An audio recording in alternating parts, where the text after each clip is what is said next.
Hare Krishna my YouTube family, welcome back to my channel Juhi Singh shorts. तो अभी हो रहा है सुबह का टाइम। होप सब लोग ठीक होंगे। जो भी एकादशी किए होंगे, निर्जला एकादशी, सब लोग पारण तो कर ही लिए होंगे क्योंकि 5:07 से ही पारण था और अभी बज रहा है 7। तो फिर मैं तो लेकर बैठी हूँ, इससे पारण करूँगी क्योंकि मेरा तो निर्जला एकादशी नहीं था। लेकिन जैसा कि इसके पहले वाले ब्लॉग में देखे होंगे तो करना तो नहीं था, लेकिन मतलब भगवान भरोसे से हो गया और अच्छे से हुआ, कोई दिक्कत नहीं हुआ।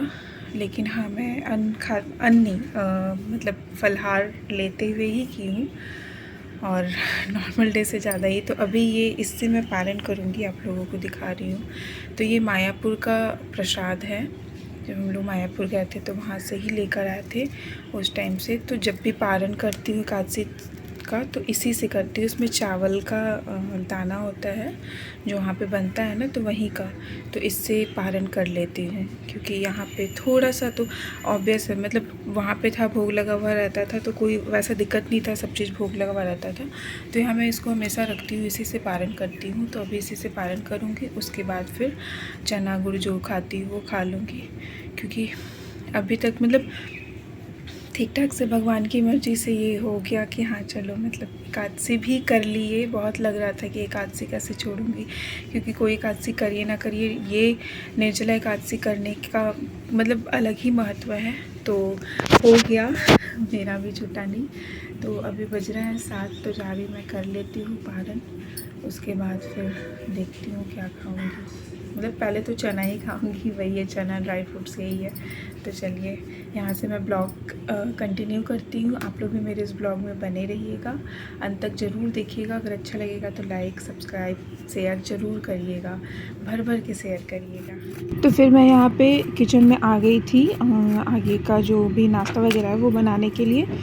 इसके पहले मैं चना फ्राई करके, चना मूंग जो है वो खा ली थी और इनको भी लंच में पैक करके रख दी थी क्योंकि ये भी लेकर जाते हैं। तो यहाँ पे मैं करेला जो होता है उसको छील रही थी और कटिंग कर रही थी करेला का सब्ज़ी बनाने के लिए। मुझे उतना भुजिया पसंद नहीं है, थोड़ा बहुत करेला का सब्ज़ी खा लेती हूँ और प्रेगनेंसी जर्नी में एक दिन भी सब्ज़ी नहीं खाई थी तो सोची कि आज करेला का सब्ज़ी बना लेती हूँ। और मम्मी बेसन का सब्ज़ी बनाने वाली थी, तो बेसन के सब्ज़ी के साथ करेला भी चल जाता है क्योंकि जनरली करेला थोड़ा कड़वा होता है तो सब लोग खाते नहीं हैं। तो यहाँ पे मैं इसके पहले चटनी के लिए जो नेनुआ होता है उसका चटनी सोच रही थी बना लूँगी। चटनी और जो चीला बनाती हूँ चावल का वो बनाकर पारण करना था, तो उसमें बिना लहसुन प्याज का बनाकर पारण कर, मतलब पारण तो ऐसे चना वगैरह खा ली थी, लेकिन सोची थी नाश्ता में ऐसे ही बिना लहसुन प्याज का ही बना लूँगी। और यहाँ सब्ज़ी का जो करेला है वो काट के नमक वगैरह डाल के रख दे रही थी ताकि कड़वाहट जो है वो थोड़ा कम हो। पहले से रख देने पे थोड़ा सा उसका कड़वाहट कम हो जाता है, उसके बाद फिर मैं उसको बॉईल करती। तो यहाँ पे सारा कटिंग करने के बाद फिर मैं चटनी के लिए चटनी पीसने लगी थी नेनुआ का। इसमें कुछ भी नहीं, सिंपल लहसुन नहीं डालना था, तो बस ऐसे पीस के रख दी थी कि जब भी खाना होगा। तो चीला का मैं रात में ही चावल पीस के रखी थी क्योंकि जैसे बताई थी कि सोची थी एक टाइम पे अनाज खा लूँगी, तो वो रखा ही हुआ था, तो बस उसको बनाना था। तो यहाँ पे चटनी के लिए रेडी कर रही हूँ और सारा जो सब्ज़ी का है मसाला वगैरह जो भी है कटिंग करके रख दी थी। तो चटनी पीसने के बाद फिर मैं सब्ज़ी बनाती हूँ। आगे कुछ शायद प्रोसेस दिखाई हूँ, कुछ भी नहीं करना होता है उसमें, बस उसको बॉईल करके फिर नॉर्मल जैसे सब्ज़ी बनता है वैसे बनाती हूँ। तो यहाँ पे अभी मैं चटनी का पीसने का तैयारी कर रही थी, उसके बाद फिर मसाला भी पीस लेती। यहाँ पे सारा जो भी मसाला उसमें यूज करते हैं सरसों मसाला वगैरह, तो वो पीस रही थी मैं, सारा रेडी करके रख रही थी कि ताकि जल्दी से बना सकूँ। और इनको भी सोची कि लंच में बना कर दे दूँ क्योंकि बन ही चुका था लगभग, बस सब्ज़ी करना था जल्दी जल्दी से और इसमें टाइम नहीं लगता, करेला भी बॉईल हो गया था। तो सोची कि लंच में इनको भी बना कर दे दूँगी। ये भी बाहर का ज़्यादातर कैंटीन वगैरह का ही खाते हैं और थोड़ा तबीयत इनका भी ठीक नहीं रहता है, तो घर का खा लेंगे और सिंपल रहता है। अभी खाना वगैरह भी बहुत ज़्यादा मसाला वगैरह बनता नहीं है और ये सब सारा चीज़ जो है हेल्दी है, खाना भी चाहिए। तो यहाँ पे इसलिए जल्दी जल्दी एक तरफ दाल चढ़ा दी थी, एक तरफ करेला का सब्ज़ी की बन जाएगा तो ये भी लेकर चले जाएंगे, नहीं तो फिर 5 मिनट लेट भी होने लगता है, नहीं इतनी छोड़ो खा लूँगा बाहर करने लगते हैं।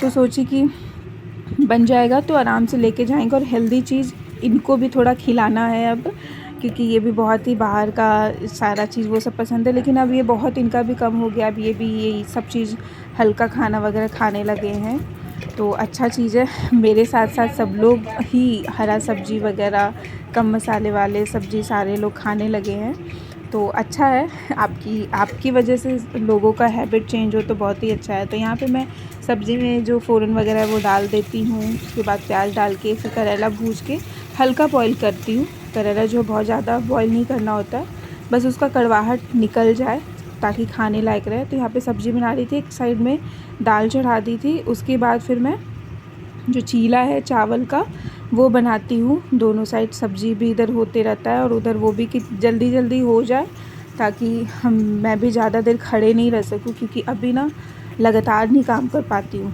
सब्ज़ी वगैरह कटिंग वटिंग करने के बाद फिर मैं बीच में इनको चाय वगैरह दे के फिर बैठी थी। फिर उसके बाद फिर सब्ज़ी बनाना स्टार्ट की, कि ज़्यादा देर खड़े होने पे ना पूरा पैर का है वो स्वेलिंग हो जा रहा है। स्वेलिंग तो हुआ ही है, बहुत ज़्यादा नहीं, लेकिन हाँ वहाँ पे बहुत ज़्यादा दर्द हो जाता है। तो ज़्यादा देर खड़े रहना, और एक दिन पहले फ़ास्ट भी था, तो अपना देखते हुए ही मैं मतलब कर रही थी। और अभी उतना बहुत ज़्यादा काम तो नहीं कर पाती हूँ, खाना वगैरह भी बहुत ज़्यादा नहीं बना पाती हूँ, कभी कुछ वैसा हुआ तभी बनाती हूँ। तो यहाँ पे वैसे ही काम कर रही थी, बैठ के रुक के।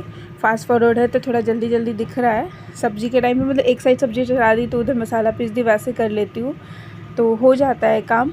तो इसी तरीके से मेरा सुबह का जो था मॉर्निंग रूटीन, या जो भी बोले प्रेगनेंसी का जो मॉर्निंग रूटीन है, वो इस तरीके से बीता। तो यहाँ पे आप लोग देख सकते हैं कि करेले का सब्ज़ी कैसा, मतलब आप लोगों को कैसा लग रहा है। सिंपल ही है, बस उसमें सरसों मसाला पड़ता है। और यहाँ पे चीला रेडी कर रही हूँ, ताकि इनके लिए बना दे रही थी कि हाँ ये लेकर चले जाए। खा के जाते नहीं, 9 बजे जाते, लेकिन फिर भी खा के नहीं जाते। यहाँ पे आप लोग देख रहे होंगे कि मैं चीला का डाल रही हूँ, और इसी टाइम पे ना बगल में ही वहीं पे रख ली थी जो रिफ़ाइन का है वो डब्बा, और चम्मच वगैरह डाला हुआ था ना, तो वो चम्मच पूरा मतलब पूरा लग के हाथ से गलती से हड़बड़ी हो जाता है ना लास्ट टाइम पे, उस टाइम पे हो गया था। जल्दी जल्दी सब्ज़ी मतलब रेडी नहीं हुआ है, करके देना है, टाइम भी मतलब देख नहीं पा रही थी उस टाइम। तो पूरा तेल मेरे ही कपड़े पे पूरा ऊपर से नीचे तक मतलब पूरे तेल से नहा गई थी, क्योंकि मेरा है थोड़ा बहुत कांड करने का वो आदत ही है। तो पूरा जल्दी से मतलब खाना बनाने टाइम तो फिर चेंज करती नहीं, लेकिन पूरा चप तेल हो गया था।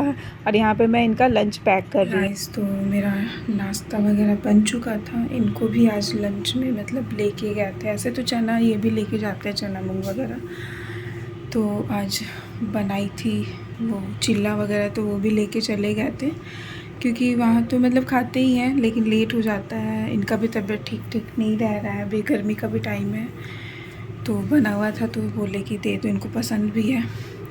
तो उसके बाद फिर मैं सारा चीज़ मतलब मेरा जो हो गया था, तो उसके बाद खाने पीने के बाद चैंटिंग की, बुक पढ़ी। उसके बाद ना बुक पढ़ने में मतलब नींद आने लगता है नाश्ता वगैरह करने के बाद। फिर उसके बाद सो गई थी, फिर सो कर उठी हूँ, तो अब जा रही हूँ खाने। से पानी वगैरह पी के तुरंत तो मन नहीं करता, हो गया उठे हुए आधा एक घंटा, तो जा रही हूँ खाने। आप लोगों को दिखाती हूँ आज खाना में क्या क्या बना है। तो सुबह में तो चटनी वगैरह चटनी बन गया था। ये है नेनुआ का चटनी, तो ये इसमें लहसुन नहीं डाली थी, ये मम्मी बनाई है। बेसन का सब्जी, और ये मेरा करेला का सब्जी। बहुत दिन से मन कर रहा था खाने का। भुजिया पसंद नहीं है, सब्जी थोड़ा ठीक लगता है मेरे को। और ये है दाल, यहाँ चावल बन चुका है, ये है आम। तो अभी जा रही हूँ मैं खाने, तो खाना निकाल ले रही हूँ, खा लूँगी। उसके बाद आप लोगों से बात करूँगी, जो बताई थी इसके पहले वाले ब्लॉग में कि डॉक्टर क्या बोली है, कितना टाइम है, सब सारा चीज़ मैं आप लोगों को खाने वगैरह के बाद।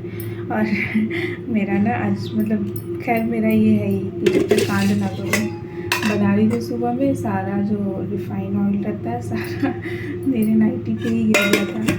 फिर से नहाई वगैरह, क्योंकि पूरा मतलब तेल से चिप हो गया था, तो फिर नहा ली। उसके बाद फिर सोई थी अच्छे से नींद भी आ गया था। तो चलिए लेट नहीं करती हूँ, तो खाना मेरा लगभग निकल ही गया है, मतलब निकल नहीं गया, अभी सब चावल निकाल लूँ।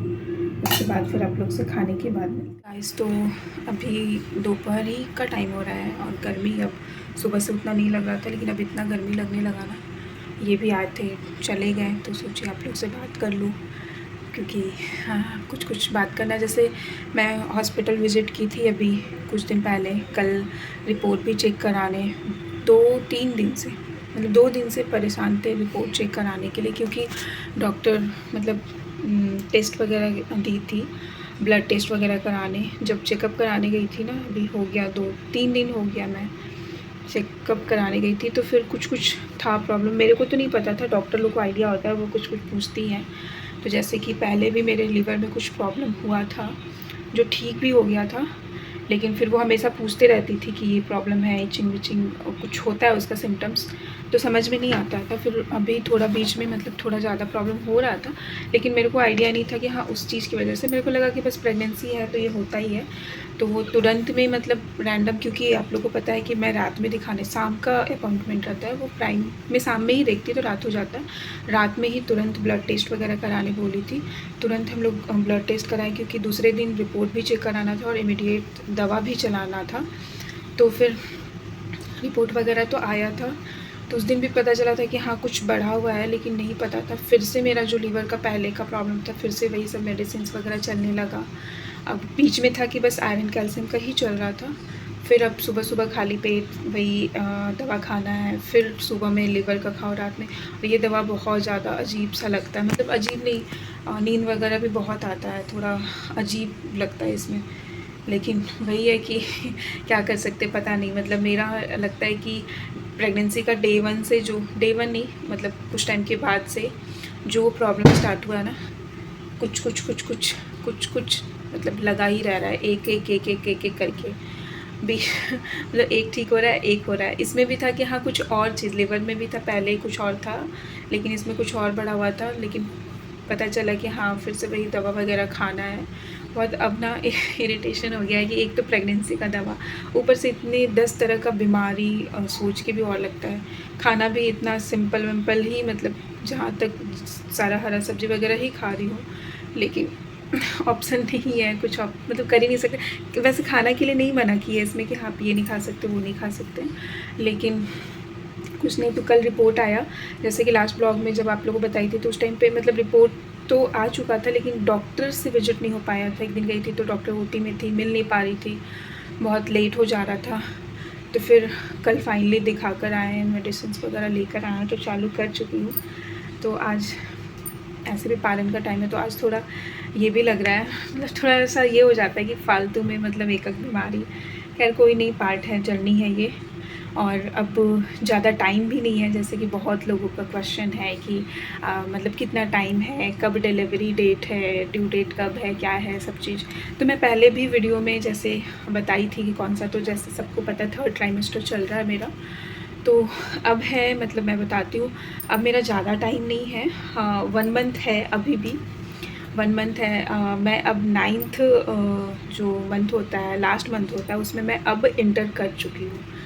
तो अभी तो स्टार्टिंग है, अभी फिर भी 1 मंथ है, क्योंकि डॉक्टर एग्जैक्ट डेट तो नहीं दी है, लेकिन हाँ जो मेरा 1 मंथ है वो उसका डेट दी है, अभी नहीं दी है। 1 वीक के बाद फिर से बुलाइए दवा वगैरह खाने के बाद, तो मे बी उस टाइम पे दे, क्योंकि अल्ट्रासाउंड वगैरह कुछ होता है, तो वो सब के बाद बताएगी। अभी मेरे को भी डेट या डिलीवरी डेट नहीं पता है, लेकिन हाँ ये है कि 1-1.25 महीना अब मेरे पास है, इससे ज़्यादा नहीं मतलब इसके अंडर में ही या इसके बाद मुझे नहीं पता है, किसी का बाद तक भी जाता है, किसी का पहले भी होता है। तो अब मेरे को माइंड प्रिपेयर्ड करना होगा। सब लोग बोल रहे हैं कि हाँ अब मतलब कभी भी मतलब कुछ भी किसी का सुनते हैं, 1 मंथ जैसे ही कंप्लीट होता है तो हो जाता है।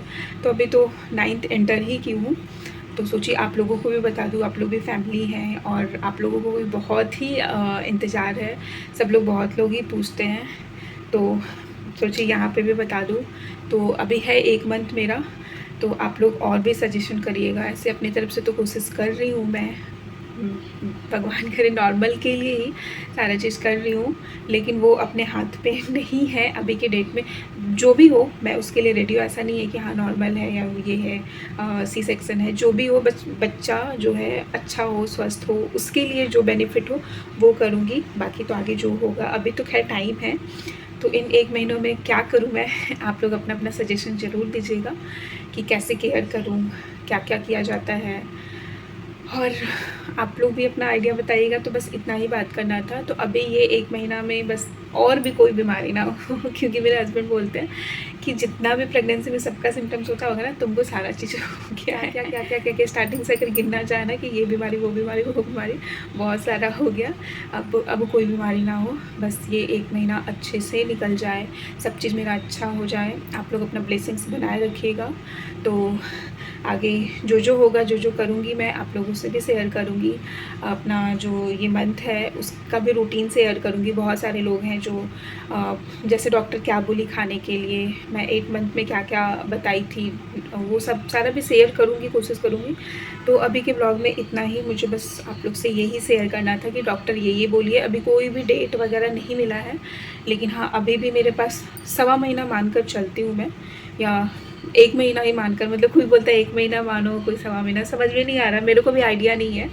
लेकिन हाँ नेक्स्ट मंथ, जैसे कि आप लोगों को पहले भी बताई थी कि मेरे लिए स्पेशल है, तो नेक्स्ट मंथ में मेरा भी बर्थडे है। तो मतलब माइंड है कि हाँ उस टाइम पे हो तो, लेकिन पता नहीं क्या, कुछ बोला नहीं जा सकता है, आगे है पीछे है, क्या होगा इसके लिए कुछ नहीं है। तो स्पेशल टाइम है मेरे लिए भी। तो बस इतना ही बताना था, आप लोगों से भी शेयर करना था। तो चलिए मिलते हैं नेक्स्ट ब्लॉग के साथ, तब तक के लिए बाय बाय। खूब सारा प्यार दीजिए, आशीर्वाद दीजिए आने वाले बच्चों को, ताकि वो हेल्दी रहे, स्वस्थ रहे, एकदम अच्छे से रहे। मतलब इस दुनिया में आए तो पूरा हेल्दी स्वस्थ, उसको कोई तकलीफ़ ना हो, उस पर पूरा अपना आशीर्वाद बनाए रखिएगा। तो चलिए मिलते हैं नेक्स्ट ब्लॉग में, तब तक के लिए बाय बाय। हरे कृष्णा, टेक केयर।